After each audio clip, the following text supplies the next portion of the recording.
Boa tarde, estamos mais uma vez aqui no Canoas Podcast, recebendo a visita aqui da Anne Ortiz, deputada estadual, do advogado canoense Rogério Cerati, do estúdio OT Play, aqui esse espaço aqui do Grupo Otimoneiro de Comunicação e Mídia de Canoas. É um prazer recebê-los aqui na redação hoje. Obrigado pela visita. Anne. Obrigada, eu que agradeço, um prazer imenso estar aqui hoje junto com vocês e acompanhada do Rogério, meu conterrâneo canoense, que eu também sou canoense. Ah, não sabia disso. Sim, já começamos com informação. Olha só, faltou a jornalista fazer o tema de casa. E no aniversário da cidade. E no aniversário de 83 anos da cidade. Dia 27, 83 anos da cidade. Anne, primeiro eu queria te parabenizar aqui por essa conquista que tu tiveste. Eu quero que tu explique melhor, conte melhor.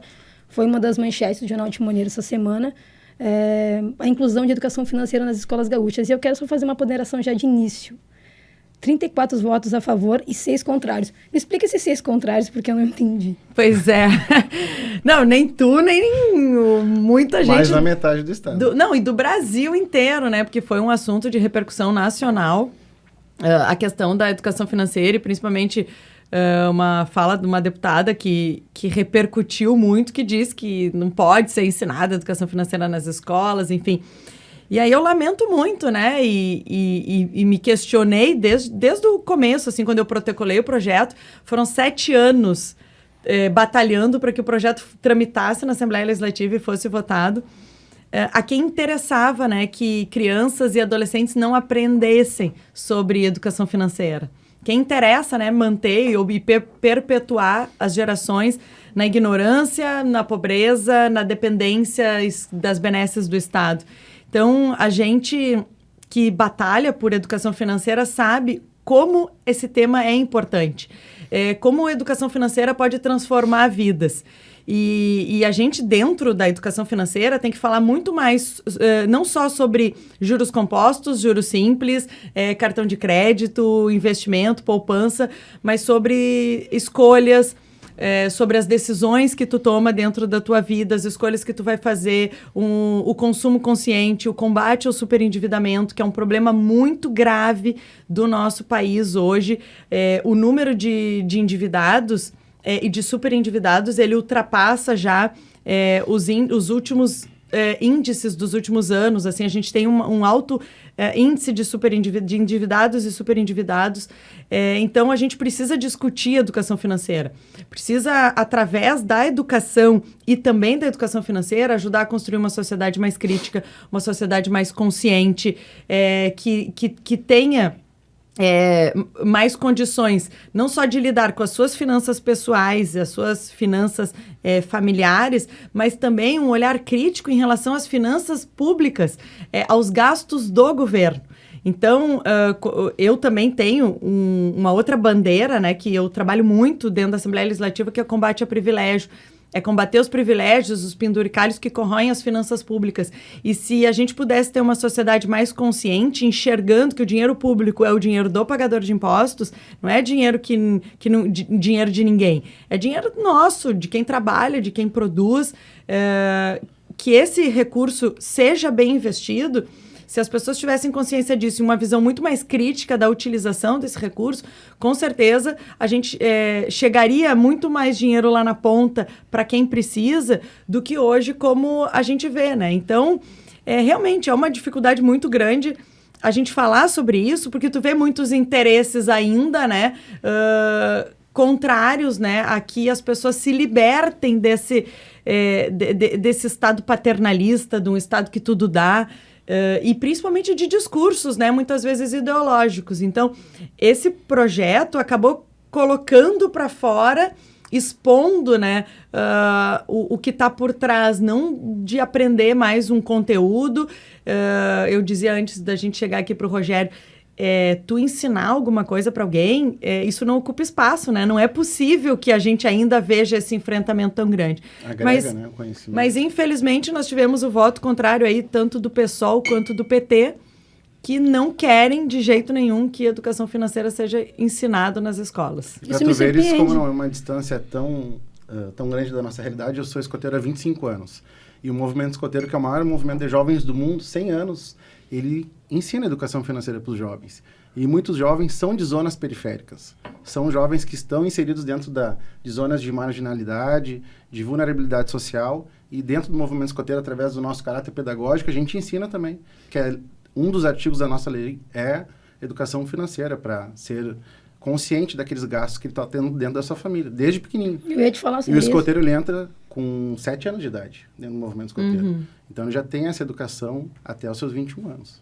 Eu acho que há uma cultura de querer afastar o povo, né, desse conhecimento, justamente no que tange o dinheiro, né? Que é o que... E principalmente as famílias mais pobres, né?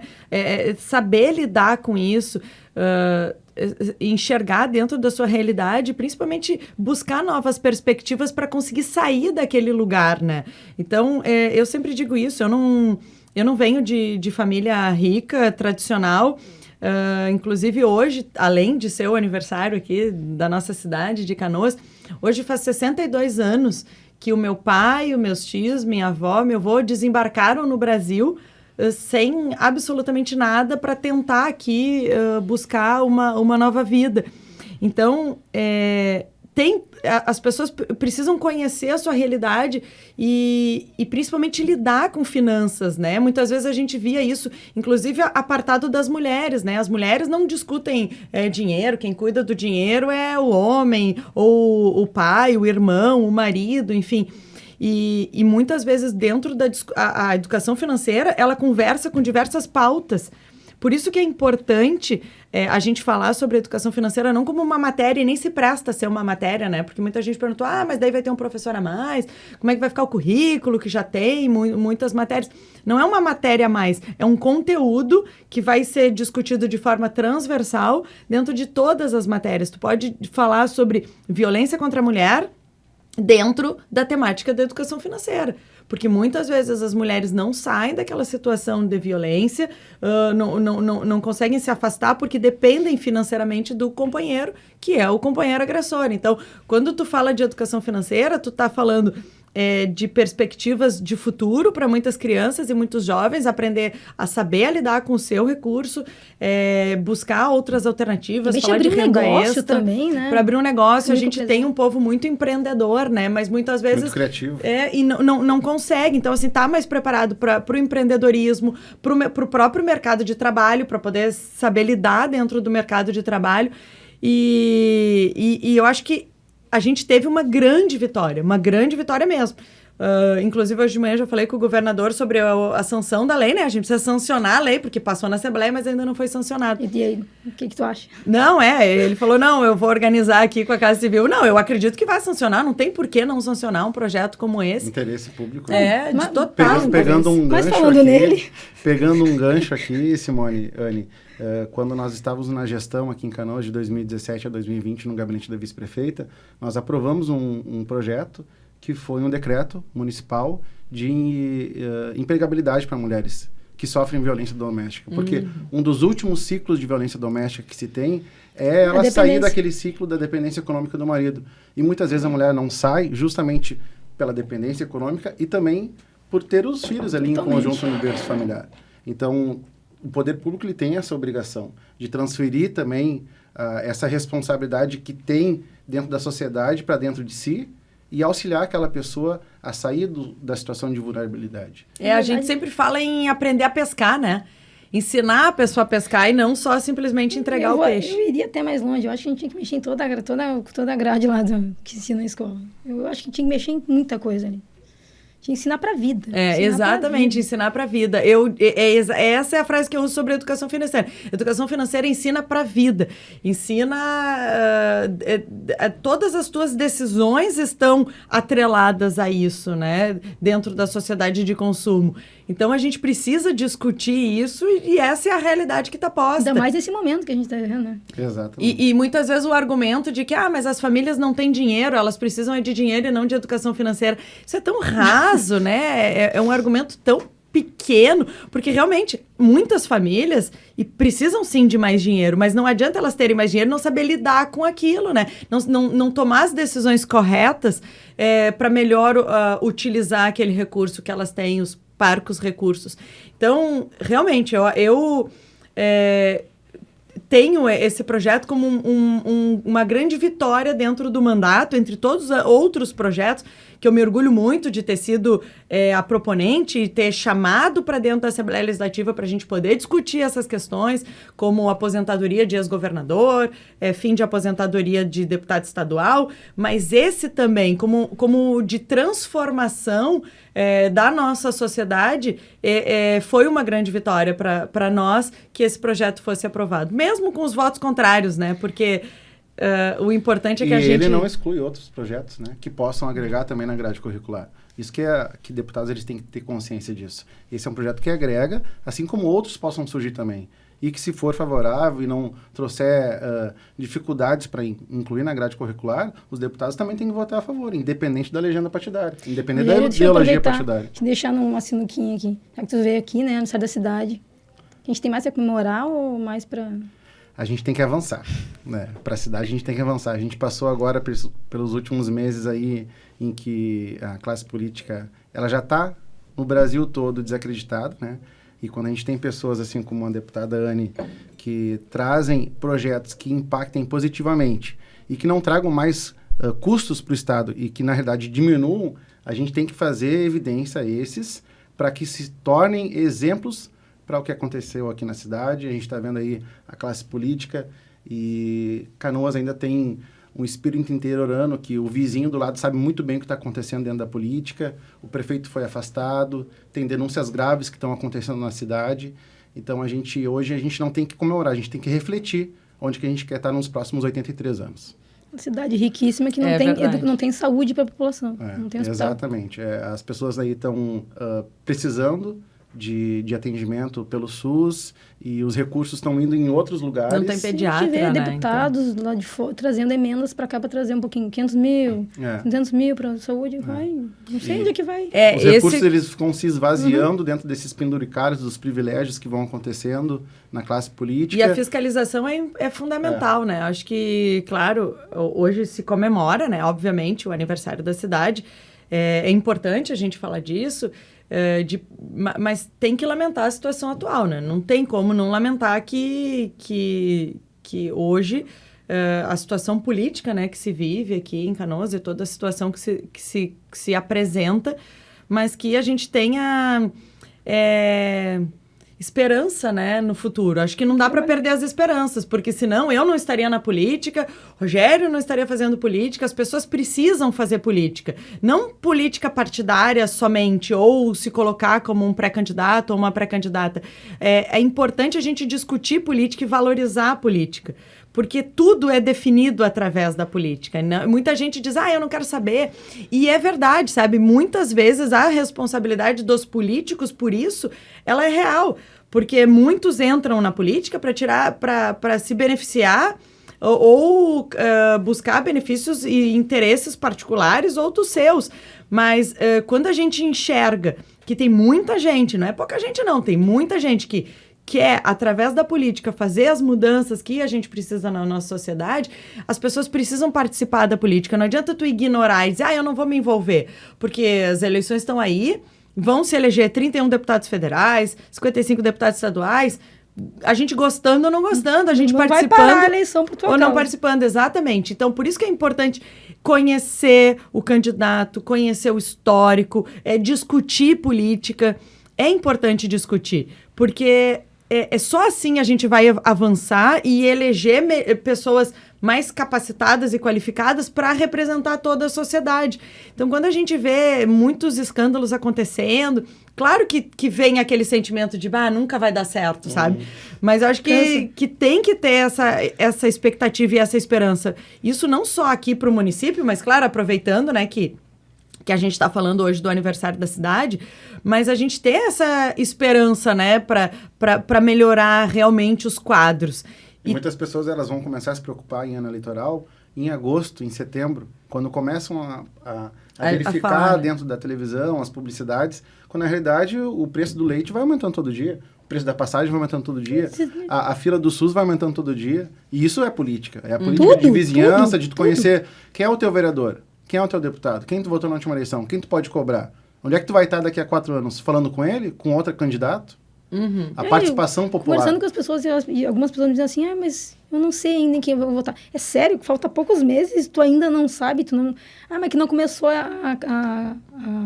A campanha. Mas é sério que de todos esses últimos 4 anos, não teve tempo para analisar. O pior é chegar na frente de uma escola e catar um papel no chão, né? Entendeu? E dizer assim, o teu futuro, tu vai jogar na mão de um papel do chão, sabe? Não deveria nem estar no chão para começar de conversa. E muitos ainda chamam pela parte estética. Eles vão vendo se o fulano é mais bonitinho, mais bonito. Se tá bem escrito o material. E tem muito conteúdo ali que tu vai conversar com a pessoa. Então, para vocês que estão nos ouvindo, pessoas conhecidas nós, prestem atenção naquelas pessoas dos seus núcleos que estão participando do processo eleitoral. Procurem as suas informações, sigam a página da Anne, sigam a página do Rogério, para conhecer as informações de quem está se colocando como uma alternativa para a sociedade. Hoje a gente tem as redes sociais, né, que são uma grande ferramenta, né, para buscar informação, para aproximar o diálogo e aproximar, né, os políticos, que não são pessoas que vieram, né, de algum outro lugar e foram jogados lá, que são frutos da sociedade, um reflexo da sociedade. Então, que realmente possa criar essa aproximação, assim. E é muito importante a gente falar sobre isso, de buscar interesse na política, né? Muitas vezes, eu mesmo, né, que entrei muito nova, né, assumi meu primeiro mandato muito jovem. Pois é, né, tu estava vendo tua idade ali, segundo mandato, que isso? Sim, eu fui vereadora, né, de Porto Alegre, fui 2 anos vereadora de Porto Alegre, fui depois em 2014 eleita deputada estadual, em 2018 fui reeleita a mulher mais votada da Assembleia Legislativa, o que me orgulha demais, assim, me traz uma responsabilidade muito grande, a 3ª deputada mais votada do estado do Rio Grande do Sul. E muita gente dizia, mas para que tu vai se envolver com política? Sou advogada, tenho minha profissão, a minha carreira, graças a Deus, uma família bem estruturada. Justamente por isso, sabe? Porque a gente precisa se envolver na política. Isso é real, isso é a mais verdadeira e absoluta verdade. Que a gente tem que discutir política, a gente precisa entender que a política faz parte do nosso dia a dia. E de uma forma que não seja distante da realidade, né? Exatamente. Procurar políticos, assim como a Anne, que sejam conectados com as necessidades do povo, da população, independente da classe social que esteja, ela está sempre conectada com a população. Sabe quais são os anseios, ela ouve a pessoa. Então é muito importante, porque a classe política, durante muito tempo, ela fica distante da realidade da população. E numa bolha, por embaixo. Criou uma casta, né? Eles ficam brigando ali na frente, mas nos bastidores são tudo amigos. Né? Numa bolha, exatamente. Mas poderia ficar quieto na seguinte situação. Tu falaste que conversou com o governador do... Na verdade, não foi o Leite, né? Porque ele não é mais. Não, com o Ranolfo, que é o governador. Mas poderia existir, né? Aquela amizade por fora e não querer embate. E a gente vê aqui que na mesma matéria, peguei só um gancho, na verdade, quando eu fui fazer essa matéria, só um pedacinho, tem mais lá no site, defende suspensão do pagamento de pensão ao ex-governador, teve uma situação aí, explica para nós. O que acontece, tá? O governador solicitou, né, com base num parecer da PGE, a aposentadoria relativa ao mandato como ex-governador, que eu sou absolutamente contrária, publicamente disse isso e defendo o meu projeto, não só o meu projeto, mas toda a minha luta em relação a combater a aposentadoria vitalícia para os ex-governadores. Foi uma grande vitória que nós tivemos. Lá em 2015, quando eu protocolei esse projeto na Assembleia Legislativa, não foi no meu 2º dia de mandato, não foi na 2ª semana, na primeira semana, foi no primeiro dia. Primeiro dia, eu tomei posse como deputada estadual, eu apresentei o projeto para terminar com a aposentadoria vitalícia dos governadores. Como é que funcionava? O governador, ele tinha um mandato de 4 anos, saía do mandato recebendo para o resto da vida uma pensão, né, uma aposentadoria, e quando ele viesse a falecer, esse dinheiro podia ficar para qualquer beneficiário legal. Nós sempre falamos das viúvas, né? Mas não são só as viúvas, é qualquer um que fosse beneficiário legal dentro do... a lei dava uma margem para interpretação. Que fosse beneficiário daquele governador. Então, o que acontece? Hoje são 9 ex-governadores que recebem, 4 viúvas. Nós entramos com uma ação popular contestando esse recebimento desses valores, Mas, paralelo a isso, a gente tem que garantir dentro da legislação que essas aposentadorias vitalícias não continuassem sendo pagas aqui no nosso estado. Uma lei de 79. Então, eu fiz esse projeto lá em 2015, o projeto foi aprovado, acabando com a aposentadoria paga de forma vitalícia e também evitando que os ex-governadores que recebem deixassem esse valor para futuros beneficiários legais, ou futuras viúvas, ou filhos, enfim, qualquer um que pudesse ficar recebendo. Então, a gente conseguiu estancar ali o problema. Isso foi onde... A situação do leite foi uma coisa específica, né? Foi uma questão específica. Conseguimos avançar nesse ponto na época, né? Foi o que a gente conseguiu dentro da Assembleia Legislativa daquele período. Em 2021, avançamos mais e conseguimos revogar a lei de 79. Coisa que não era possível lá em 2015, porque era considerado inconstitucional pela CCJ a revogação total da lei. Em 2021, conseguimos avançar e revogamos a lei. Então, a situação do ex-governador Eduardo Leite, ela, primeiro, quando a lei foi revogada, ele ainda era governador, ele não era ex-governador. Então, ele tinha talvez uma expectativa de direito e não o direito adquirido. Então, por isso que eu entendo que a PGE forçou muito na interpretação da legislação para conseguir incluir o ex-governador Eduardo Leite. E aí se criou ali uma briga jurídica, né? Em relação a isso, teve um processo questionando, né? Uma ação questionando o recebimento e ele acabou desistindo, né? Dos recursos, que eu acho que foi a decisão mais acertada. Até porque no próprio despacho do juiz ele também diz, né, que foi forçada a interpretação da PGE em relação ao pagamento dessa pensão, né, ou dessa aposentadoria. Então eu não podia deixar de me manifestar em relação a isso, principalmente por ter sido autora da lei, por ter enfrentado uma briga muito grande dentro da Assembleia, e ter lutado contra todas as forças políticas justamente por isso, porque muitas vezes algumas discussões são feitas pro forma. Tu apresenta um projeto lá dentro da Assembleia, mas tu não batalha para que ele tramite, para que ele seja aprovado. Então não adianta dizer, eu apresentei um projeto que termina com a aposentadoria dos ex-governadores e deixar lá, porque ele não vai tramitar sozinho. Então a gente tem que batalhar, tem que lutar para que o projeto seja relatado na CCJ, que aquele parecer seja votado e que depois esse projeto possa ser votado dentro do plenário. Então, e não foi uma voz isolada, ela teve um apoio grande da classe profissional, dos advogados e da OAB. Exatamente, a OAB na época, né, inclusive quando saiu a nota agora da OAB se manifestando contrário ao recebimento da aposentadoria por parte do ex-governador Eduardo Leite, eles citaram, inclusive na nota, que à época, lá em 2015, foram favoráveis ao meu projeto, que foi... que acabou com a aposentadoria vitalícia e que foi o primeiro enfrentamento que se fez em relação a esse tema desde que a lei foi criada.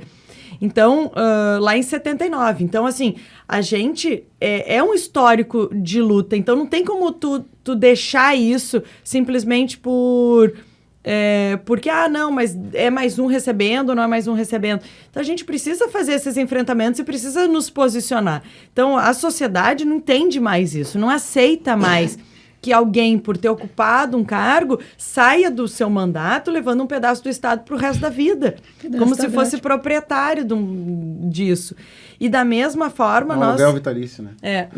Um aluguel vitalício. Da mesma forma, a gente enfrentou também a aposentadoria dos deputados estaduais, que também tinham uma aposentadoria especial, né, que o deputado podia escolher entre contribuir com a aposentadoria especial ou contribuir por INSS. E o deputado estadual, ele é eleito para um mandato, o vereador, o prefeito, enfim, o deputado federal, é eleito para um mandato que tem dia para começar e tem dia para terminar. É um mandato temporário, eletivo. Não pode ser confundido com carreira, que vai ter algum tipo de previdência diferenciada. Então, ele é como qualquer outro trabalhador gaúcho, trabalhador brasileiro, e tem que se aposentar como estes. Então, também foi um outro enfrentamento muito grande. O meu partido é um partido pequeno dentro da Assembleia Legislativa, eu sou a única deputada estadual. Então, a gente enfrentou, né, grandes partidos e grandes interesses nessa situação. Mas, por isso que eu digo que é importante a participação das pessoas em geral dentro da política, porque a pressão de fora foi grande para dentro da Assembleia. E isso fez com que a gente tivesse mais força para poder tirar esses projetos de dentro da gaveta, realmente colocar eles para votar em plenário e foram aprovados. Hoje, nenhum deputado estadual dos 55 hoje que atuam dentro da Assembleia Legislativa vão se aposentar de forma especial. Nós conseguimos revogar a lei, assim como revogamos as dos ex-governadores. Então, não tem aposentadoria nem para os deputados estaduais, nem para ex-governadores. Quando que tu conseguiste isso? Aprovar a lei dos deputados estaduais em 2019. Ou seja, tu já era deputado estadual. Sim, já estava no segundo mandato. Já tinha, inclusive, uma possibilidade de me aposentar de forma especial, recebendo com 8 anos de mandato, recebendo acima do teto do INSS. Então, eu cortei na minha própria carne. E eu acho que é isso que a gente tem que fazer. E é isso que as pessoas têm que esperar dos representantes. Que eles não estejam lá para buscar os seus próprios benefícios e interesses, mas enxergar para a população como um todo. Porque a maior parte da população, ela está pelo INSS. Ela não tem... se ela precisa de algo, ela vai para... É o famoso privilégio, né? Exatamente. Esse e tantos outros privilégios da classe política que a gente tem que acabar. Qualquer deputado, independente da legenda que se tenha. Porque o INSS, ele está ali para a população. Se a pessoa quer um complemento, vai para a iniciativa privada.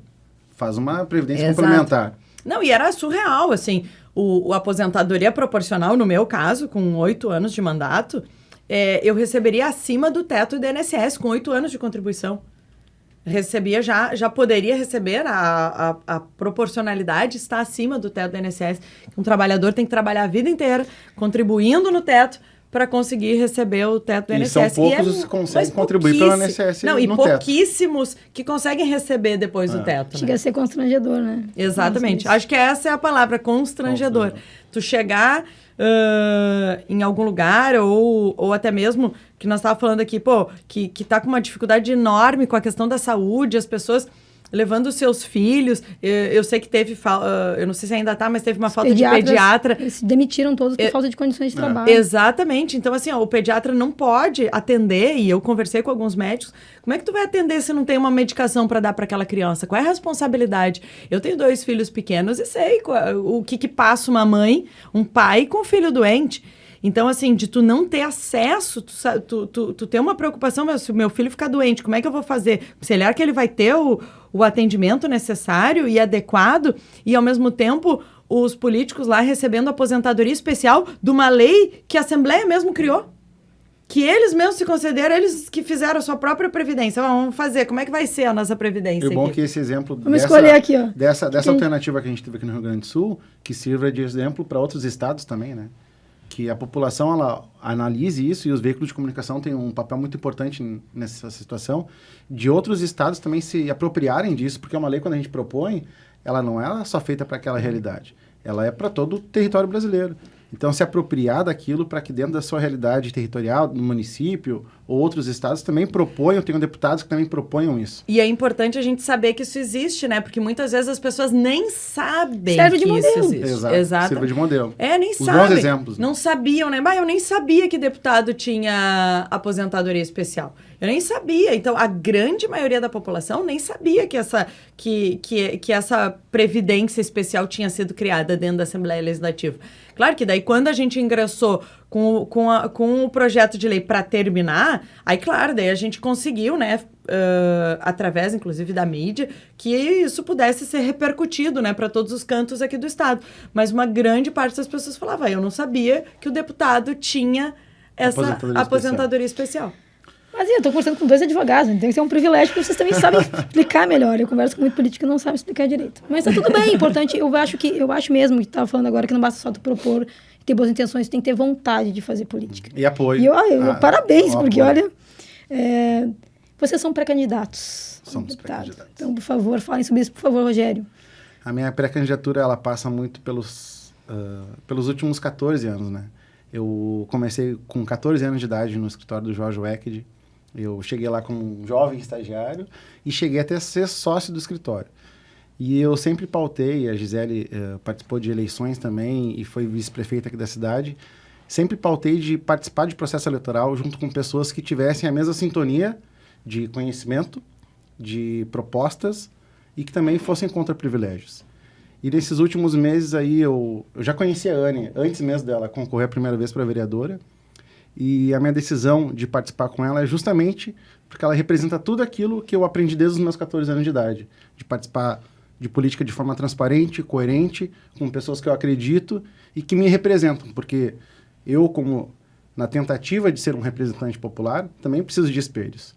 E a Anne hoje ela é uma pessoa que eu foco bastante pelas suas palavras, pelas suas ações e principalmente pelos seus bons exemplos que já pautaram nesses últimos anos, 8 anos como deputada. Então, a minha pré-candidatura, ela passa muito pelos trabalhos que ela fez e também pela minha vivência dentro da sociedade, né? Eu faço um trabalho há 25 anos dentro do movimento escoteiro e o movimento escoteiro, ele tem um caráter pedagógico, educacional muito grande. A gente trabalha agora com uma parte de reestruturação da educação na sociedade. Carpinejar fez uma palestra esses dias em que eles falavam isso, para a gente se igualar dentro do movimento escoteiro, para que a gente possa analisar os bons costumes do movimento escoteiro, para que a gente possa também agregar isso dentro da classe política. Então, pautar pelo caráter, pela ética, e também dar continuidade para o trabalho que a Anne teve na Assembleia Legislativa do Estado. E eu te conheço há muitos anos, né, Rogério? A gente trabalhou junto, passou uns perrengues. E eu lembro que tu queria ser ator também. Ah, isso aí. Lembra dessa fase? Mas sempre foi um guri agora muito bom, tu sempre foi um cara agora muito ser bom. um ator político. Isso é muito legal, sabe, assim, ouvir isso da parte do Rogério, nosso pré-candidato a deputado estadual, porque eu sempre disse isso em toda a minha vida, né? Eu venho de uma família que batalhou muito, tanto da minha parte materna quanto da minha parte paterna, que sempre batalhou muito, sempre teve que correr muito atrás, sabe? A gente já passou por diversos altos e baixos da vida e sempre tive uma pessoa que me inspirou muito, né? Que foi a minha avó materna, minha mãe também. São mulheres inspiradoras, assim, que sempre me deixaram com a total certeza de que a gente pode ser o que a gente quiser e chegar onde a gente quiser. Precisa trabalhar muito, baixar a cabeça, trabalhar e se dedicar para aquilo que quer. Então, eu sempre digo, né, que as palavras, elas motivam, mas o exemplo arrasta. Então, eu sempre quis, através do meu mandato, através do exemplo, arrastar as pessoas que querem realmente fazer a política da melhor forma possível, né, da melhor maneira que possa ter. Então, é muito legal, Rogério, ouvir isso para ti, que as pessoas se juntam, né, da boa política e acreditam nisso e confiam, né, que a gente ainda pode avançar e evoluir.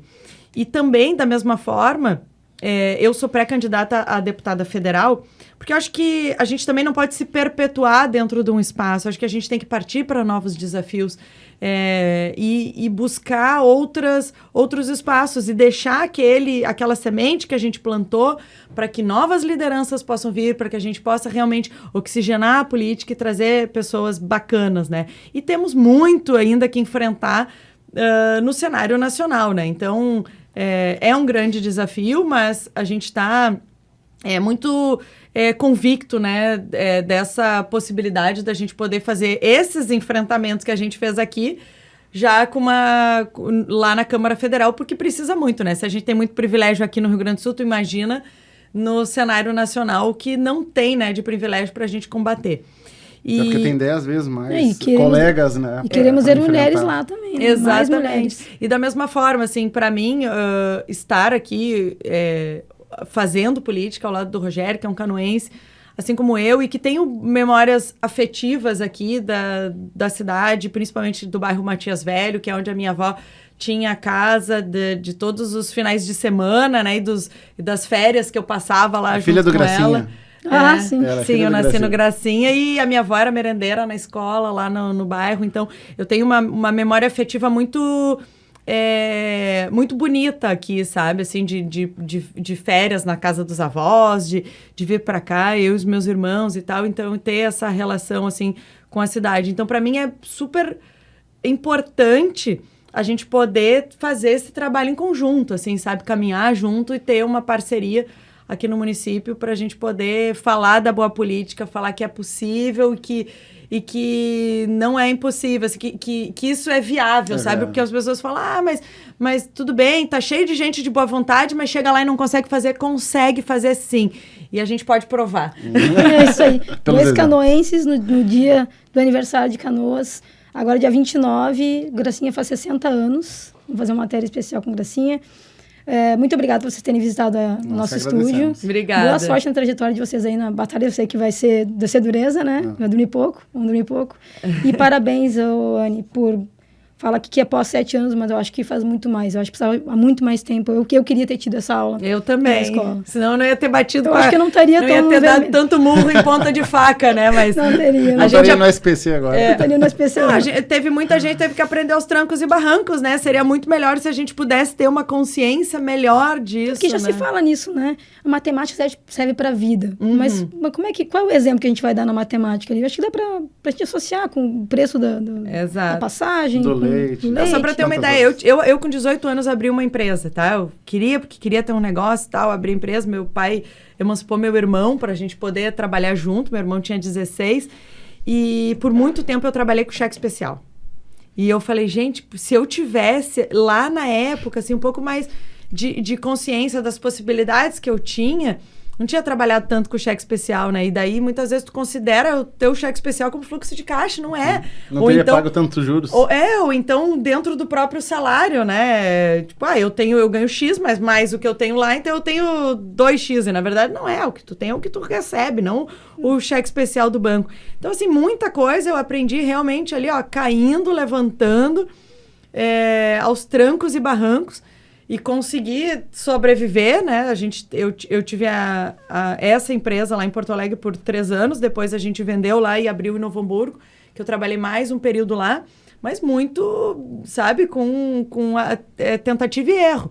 Quando, na verdade, se a gente pudesse ter tido, assim...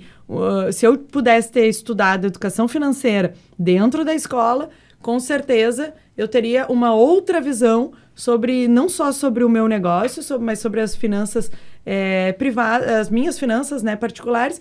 E é claro, com certeza, depois eu fui buscar, né, mais conhecimento sobre esse assunto e hoje eu posso discutir isso e trato muito diferente a minha vida financeira do que eu tratava lá atrás. Tomara que essa juventude aí venha aproveitando essa parte, né? Tomara que seja inserida de uma forma inteligente, interessante na escola, até para que ela não abandone a escola. Exato. E para que ela, enfim, seja mais bem sucedida, né? Exatamente. Tem muito jovem hoje que é chefe de família. De família. Exatamente.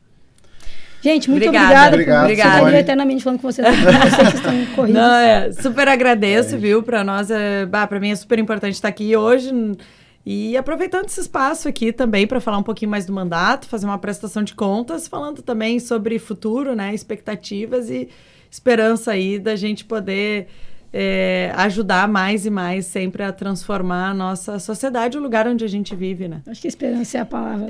Esperança. E acompanhada desse querido amigo aí, parceiro de jornada. É um querido que amigo meu também. Meu parceirão, Rogério. Obrigada. Então tá, muito Obrigado, obrigada. Simone. Até mais. Até mais.